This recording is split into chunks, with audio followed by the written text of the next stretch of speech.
ওর অদ্ভুত একটি প্রশ্ন করেছে, বলেছে যে আপনারা যারা ভূত আছে এ কথা বলেন, নেগেটিভ এনার্জি আছে বলেন, তাদের কাছে আমার একটি প্রশ্ন, এই যে যারা রেপ করছে ছোট ছোট মেয়েদের, তাদের কেন শাস্তি হচ্ছে না? তাহলে তারা তাদের মৃত্যু পর্যন্ত হয়ে যাচ্ছে, ছোট বাচ্চা বড় সবার।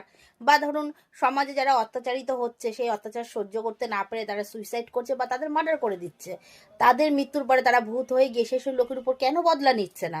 কেন তাদের শাস্তি দিচ্ছে না? হ্যাঁ, ভূত পেত বলে কিছু নেই, থাকলে তারা ঠিক শাস্তি দিত। দেখো, তার উদ্দেশ্যে প্রশ্নের উত্তরে আমি বলছি, দেখো সমাজের একটা নিয়ম আছে, ভগবান একটা নিয়ম কানুন করে দিয়েছে। সব কাজের, খারাপ কাজের তারা যে করে সে নিশ্চয়ই ফল পাবে, কিন্তু সময়ের অপেক্ষায়। ভূত পেতে রাতের যদি সেই শক্তিটা দেয়া হয়, তাহলে এ মানে কি বলবো, পৃথিবীতে অরাজকতার সৃষ্টি হবে এমনিতেই।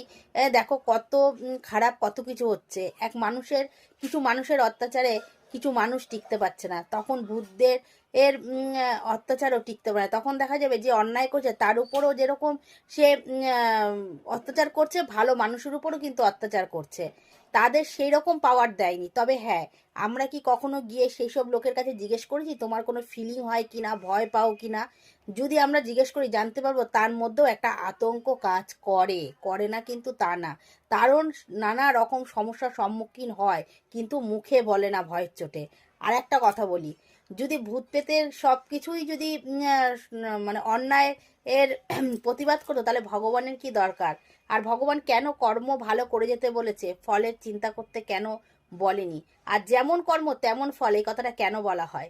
দেখো, যে খারাপ কর্ম করেছে তার খারাপ কর্মের ফল এই জন্মে না হোক পরের জন্মে অবশ্যই সে পাবে। দেখবে অনেকে ল্যাংড়া খুঁড়ো অনেক কিছু হয়ে জন্মায়, অন্ধ হয়ে জন্মায়, এর পিছনের কারণ হলো আগের জন্মে তার কুকর্মের ফল। আর দেখো কি বলবো, আর যদি সব কিছুই যদি মানে ভূত পেতের হাতে ছেড়ে দেয়, তাহলে ভগবানের আর কি দরকার আছে?